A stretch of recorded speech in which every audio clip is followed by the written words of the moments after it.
우리 함께 인사 나누시겠습니다. 새 하늘과 새 땅을 바라봅시다. 아멘. 요즘 고사성어 가운데 가장 많이 유행하는 고사성어가 하나 있습니다. 바로 반면교사. 반면교사 여러분 많이 들어보셨습니다. 다른 사람이나 어떤 사물의 부정적인 측면에서 가르침을 얻음을 이루는 말이죠. 바로 이 반면교사는 하마스가 이스라엘을 기습적으로 공격을 해서 이 사실을 놓고서 그것을 북한이 반면교사 삼아서 여러 가지 작전을 지금 구상 중에 있다는 거 아닙니까? 북한은 자주포, 방사포 뭐 이런 것을 최전방에 무려 340문을 내려놓고 전체적으로 한 2,000문이 되는데요.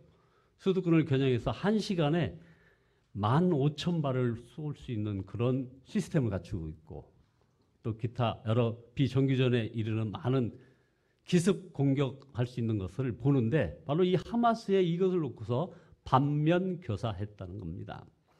또 남한 측에서 반면교사는 뭐냐면 바로 이 하마스가 기습 공격에 성공을 했는데 그 이스라엘은 도대체 뭐 했느냐는 거죠.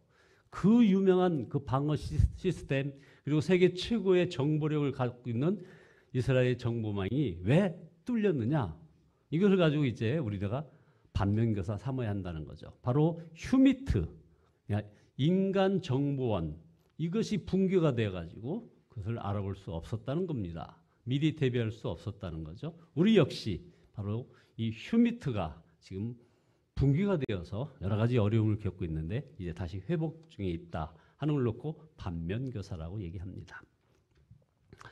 어쨌든 이 하마스와 이스라엘 간의 전쟁에서 현재 사망자 수가 개전 8일 만에 무려 3,500명, 부상자까지 합하면 12,000명이 지금 사상자가 있습니다. 여기 사망한 이 3,500명의 영혼은 도대체 어디로 가는 겁니까? 이제 요한계시록을 여러분에게 소개하고 있습니다. 천국 그리고 하나님의 나라 시리즈에서 7번째 말씀을 전합니다. 계시록 22장도 너무 은혜가 많습니다. 오늘 장로님이 봉독한 말씀.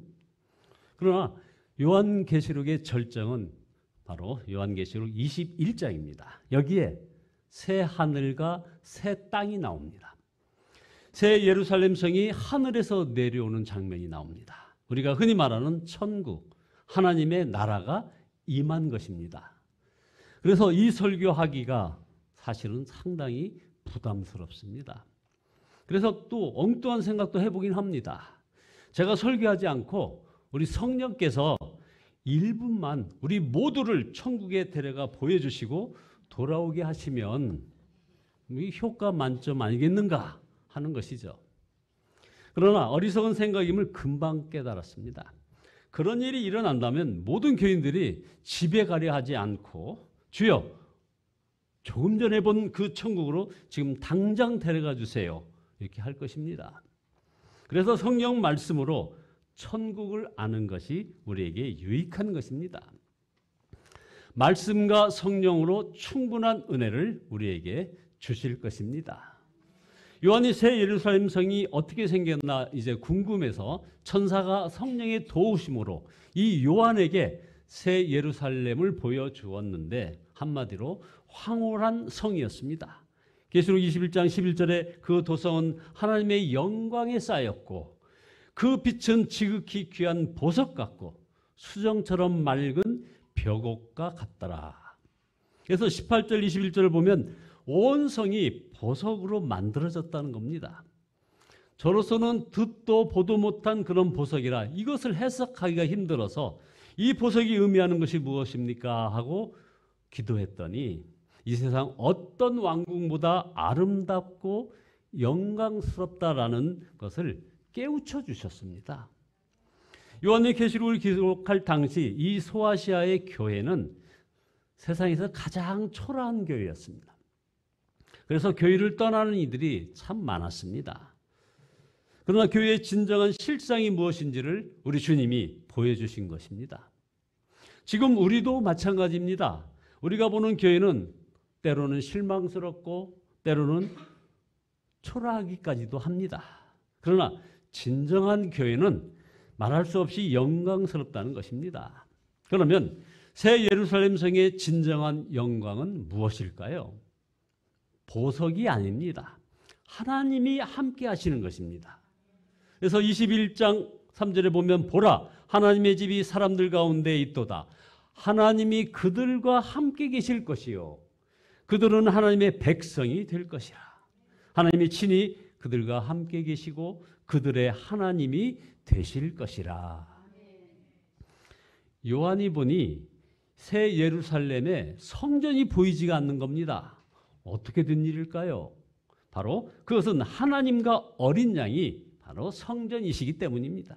그래서 22절에 나는 그 안에서 성전을 볼 수 없었노라. 그것은 전능하신 주 하나님과 어린 양이 그 도성의 성전이기 때문이라. 새 예루살렘에는 해와 달이 필요 없습니다. 하나님이 빛이시기 때문입니다. 보지 못하는 하나님을 눈으로 볼 수 있는 곳이 천국입니다. 눈물을 흘리는데 누가 눈물을 닦아주는데 눈을 들어 보니까 바로 하나님이셨습니다. 천국은 이런 곳입니다. 그러니 죽음도 슬픔도 울부짖음도 고통도 있을 리가 없고 어떤 속된 것이나 가증한 일과 거짓을 행하는 자가 절대로 들어갈 수 없는 곳 바로 여기가 천국 하나님의 나라라 이 말입니다. 둘째로 이 새 하늘과 새 땅, 이 새 예루살렘을 만드신 분이 누구시냐 하면 바로 주 예수님이십니다. 5절에 보면 그때 보좌에 앉으신 이가 가라사대 보라 내가 만물을 새롭게 하노라 하시니. 예수님께서 십자가에서 숨을 거두실 때 다 이루었다 하신 바로 그것입니다. 그 말씀을 여기서 다시 하십니다. 또 나에게 말씀하시되 다 이루었도다. 여러분은 이런 천국이 있으며 이 땅에 임할 것을 믿습니까? 아마 대부분 이렇게 아멘하면서 믿는다고 하실 것입니다. 그러나 한 가지 더 중요한 질문이 있습니다. 천국이 있으니 삶이 달라지셨습니까? 아멘. 왜 아멘 소리가 작죠?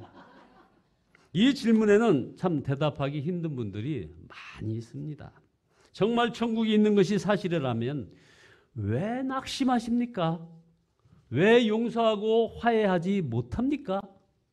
왜 그렇게 돈의 이익에 집착을 합니까? 명예욕, 자존심이 도대체 무엇입니까? 천국을 믿으면서도 고난도 슬픔도 억울함도 미움도 해결되지 않는다면 그 믿음이 무슨 의미가 있습니까? 우리는 천국을 믿는다 하면서도 평소에는 천국에 대하여 아무 생각 없이 삽니다. 사랑하는 사람이 장례식 때나 잠깐 생각납니다. 천국에 가셨겠지 하며 조금 위로를 받습니다. 순간 또 심각해집니다. 나는 정말 잘 살고 있는가? 그러다가 또 그것마저 잊어버립니다. 그래서 어리석게 사는 것입니다. 엊그제 사진 좀 띄워주시죠. 엊그제 제가 인생은 원더풀 저기 사진에 나오죠. 그리고 떠남은 뷰티풀 이 양평의 하이 패밀리 여기 송기른 목사가 하는 그 안데르센 공원묘원에 정인이 저 사진 보십시오. 정인이 수목장 가는 길 거기를 가봤습니다. 맨 마지막 사진을 보여주십시오. 저렇게 많은 사람들이 억울하게 죽은 정인이라는 어린아이의 그 수목장 거기에 저렇게 많은 글을 옮겨놨습니다. 어디 저기 분이겠습니까? 됐습니다. 동작동 국립묘지 충원당 앞에 보면 필기대가 있습니다. 서울 용미리 그리고 벽제 납굴당에도 역시 필기대가 있습니다. 그곳에는 사랑하는 사람을 먼저 보낸 유족들의 애틋한 편지가 기록되어 있는데 그 편지의 일부가 눈물의 편지라는 이름으로 책으로 나왔습니다. 거기에는 평소에 사랑하지 못했던 후회가 절절히 묻어납니다. 여보, 나 죽으면 당신에게 가서 무릎 꿇고 빌 거야. 정말 미안해. 이런 글도 있고요.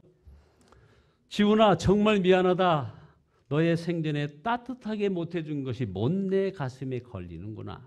내가 한 말, 아버지처럼 안 살겠다던 너의 그 말 영영 지워지지 않는구나. 바로 또 오늘 사진에 봤던 그 정인이 수목장에 나오는 정인이한테 보낸 많은 어른들의 글 가운데 정인아, 늦게 알아 미안해. 정말로 많은 사람들에게 사랑받는 정인이 내가 어른이어서 미안하다 하는 글도 있습니다.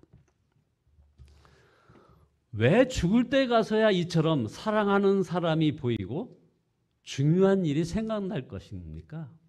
그러므로 지금 죽음도 영생도 천국도 보는 눈이 뜨여야 합니다.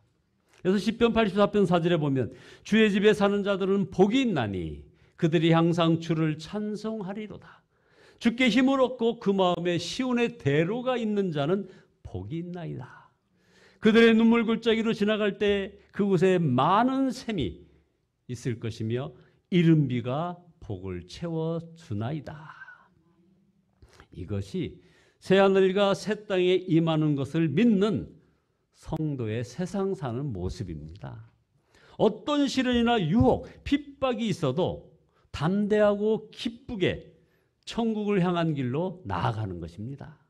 현실이 힘들고 눈물 골짜기를 지날지라도 그럴 때가 있지만 결코 길을 잃지 않습니다. 그러나 마지막 날 가서야 새하늘과 새 땅을 보는 것이 아닙니다. 예수님을 믿을 때부터 모든 것이 새롭게 되는 체험을 하게 되는 것입니다. 그것은 모든 것을 새롭게 하시는 주님이 마음에 임하시기 때문에 그런 것입니다. 성령께서 우리 마음에 임하셨다는 사실 그 자체가 새 삶이 시작된 것이 아닙니까? 그래서 고린도전서 3장 16절에 분명히 말씀하고 있습니다. 너희는 너희가 하나님의 성전인 것과 하나님의 성령이 너희 안에 계신 것을 알지 못하느냐. 우리 안에 임하신 성령께서는 우리 마음을 새롭게 하시는 것입니다. 그래서 에스겔 36장 26절에 보면 또 새 영을 너희 속에 두고 내 마음을 너희에게 주되 너희 육신에서 굳은 마음을 제거하고 부드러운 마음을 줄 것이며 또 내 영을 너희 속에 두어 너희로 내 율례를 행하게 하리니 너희가 내 규례를 지켜 행할지라. 자, 그러므로 예수님을 믿으면 누구나 새로운 삶을 살 수밖에 없는 것입니다. 그래서 고린도후서 5장 17절에 그런즉 누구든지 그리스도 안에 있으면 새로운 피조물이라. 보라, 새 것이 되었도다. 셋째, 그러면 정말 새 하늘과 새 땅이 임할까요? 정말 천국은 있을까요? 이것을 어떻게 알 수 있습니까? 가장 확실한 증거는 자신의 영혼 안에 모든 것을 새롭게 하시는 주님이 계신 것입니다. 저와 여러분 안에 주님이 계시다는 것입니다. 카나다의 오제이 스미스라는 목사님이 아주 무서운 말씀을 남겼습니다. 하나님 나라에 대한 대단히 두렵고도 엄숙한 5가지 사실이 있다는 것을 말하고 떠났습니다. 첫째는 마지막 심판 때 모든 사람이 다 구원받는 것은 결코 아니라는 것입니다. 둘째, 대부분의 사람들이 멸망할 것이라는 사실입니다. 대부분의 사람들이. 셋째, 구원받으리라 여겨졌던 사람들 중에도 멸망당할 사람이 많다는 사실입니다. 넷째, 죽은 뒤에는 구원받을 기회가 다시는 없다는 사실. 그리고 다섯째, 지금이 어떤 이에게는 마지막 기회라는 사실입니다. 여러분 안에 새 생명의 역사가 있으십니까? 날마다 새로워지고 있습니까? 새 생명의 역사가 없는 네 가지 현상을 한번 소개해 올리겠습니다. 혹시 해당도 있으면 긴장하셔야 됩니다. 마음이 메말라지고 있다. 말도 행동도 표정도 굳어지고 있다.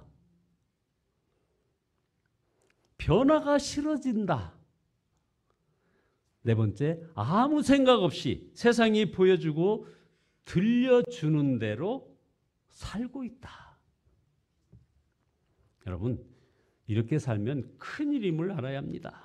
계시록 21장 새하늘과 새 땅은 그런 분들의 세상이 아니기 때문입니다. 우리는 마지막 날 가서야 새하늘과 새 땅을 보는 것이 결코 아닙니다. 지금 예수님 안에서 매 순간 새로워지고 다시 시작하는 은혜를 누리게 되는 것입니다. 오늘도 우리가 죄를 자백하면 우리 주님은 죄를 씻어주십니다. 그것은 죄 지어도 좋다는 것이 아니죠. 정결함으로 다시 시작하라는 것입니다.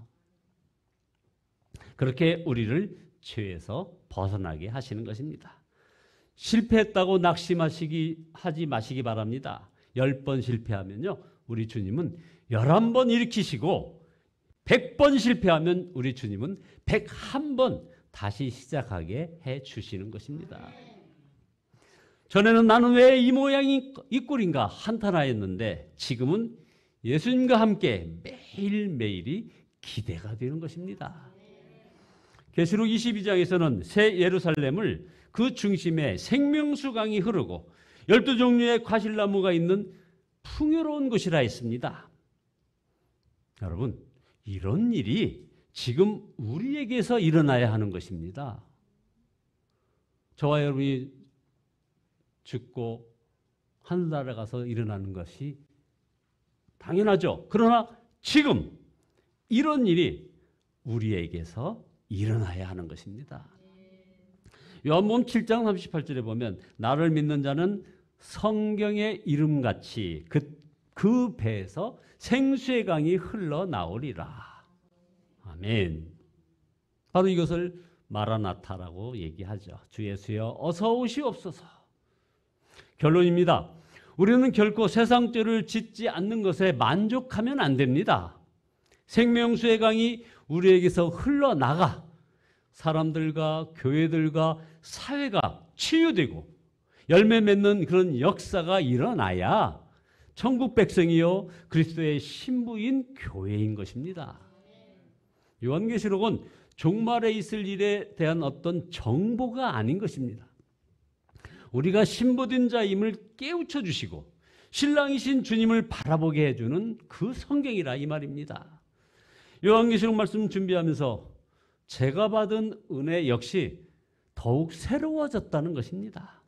주님과 하나님의 나라를 바라보는 것이 더 분명해졌기 때문인 것이죠. 여러분, 여전히 새하늘과 새 땅, 새 예루살렘에 막연한 분들이 있을 것입니다. 성경에서도 보았고 이렇게 설교도 듣지만 또 어떤 분들은 간증도 들었겠죠. 이게 믿어지지도 않고 보여지지도 않는다면 그러면 어떻게 합니까? 그렇다면 정말 기도해야 합니다. 주여, 눈으로만 성경을 읽지 말고 제 영혼의 눈이 띄어 새하늘과 새 땅을 바라보게 하소서. 그러면 예수님께서는 반드시 여러분에게 새로운 삶의 변화를 주실 것입니다. 가정과 일터에서 하나님의 아름다운 변화의 역사가 계속 일어나게 되시기를 예수 그리스도의 이름으로 축원드립니다. 기도하시겠습니다.